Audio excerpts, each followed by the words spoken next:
স্যাটেলাইটের মাধ্যমে ইন্টারনেট সেবা কোম্পানি স্টারলিংকের আনুষ্ঠানিক যাত্রা নিয়ে রাজধানীর ফরেন সার্ভিস একাডেমিতে ব্রিফিং চলছে।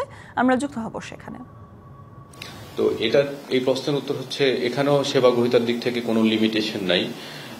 স্টারলিংক একটা হচ্ছে ডিরেক্ট টু ডিভাইস, সেই ডিরেক্ট টু ডিভাইস সেবাটা আমরা দিচ্ছি না, আমরা দিচ্ছি স্টারলিংকের একটা রিসিভার থাকবে, সেই রিসিভারের মাধ্যমে তার একটা রাউটার আছে, সেই রাউটার দিয়ে ওয়াইফাই ডিভাইস দিয়ে সেটা একটা ওয়াইফাই নেটওয়ার্ক তৈরি করবে। এখন ওই রাউটারের পোর্ট থাকে, সেই পোর্ট থেকে একটা নির্দিষ্ট দূরত্বে, সেটা আনলিমিটেড দূরত্বে নেওয়া যাবে না, দূরত্বে গিয়ে আরেকটা নেটওয়ার্ক তৈরি করে আবারও ওই নেটওয়ার্ক থেকে আবার ওয়াইফাই সেবা দেওয়া যাবে। এখন এই দূরত্বটা কত? আমরা মনে করি যদি আবাসিক এলাকা হয়, এই অ্যাপার্টমেন্ট এলাকা হয়, তাহলে সেখানে এটা 20 থেকে সর্বোচ্চ 30 মিটার হতে পারে, অর্থাৎ এখানে 2টা বা 3টা ফ্লোর কভার করবে।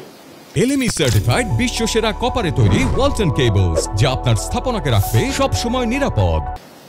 আর দূরত্বের দিক থেকে 20 থেকে 30 মিটার, অর্থাৎ কয়েকটা রুম কভার করবে, 3টা বা 4টা রুম কভার করবে, কিংবা তার চেয়ে বেশি, সামান্য বেশি। অর্থাৎ একটা বড় অ্যাপার্টমেন্টের জন্য একটা সেট এনাফ। আর গ্রামীণ এলাকায় যেখানে ওয়াল পেনিট্রেশন নাই, অর্থাৎ সিগন্যাল, যেহেতু এটা ইলেকট্রোম্যাগনেটিক তরঙ্গ, সেজন্য সিগন্যাল ওয়ালের ভিতর দিয়ে গেলে বা মেটালের ভিতর দিয়ে গেলে এই সিগন্যালটা ড্রপ করে। তো গ্রামীণ এলাকায় আমরা মনে করি যে এই রেঞ্জটা প্রায় 50 মিটারের কাছাকাছি, 50 থেকে 60 মিটার পর্যন্ত বিস্তৃত হবে। তো সেই ক্ষেত্রে বাংলাদেশের আবাসিক এলাকায় যেখানে আমরা বলি ডিপ ইনডোর, যেখানে মোবাইল নেটওয়ার্ক পৌঁছে না, সেসব ক্ষেত্রে স্টারলিংক বেটার পারফর্ম করবে এবং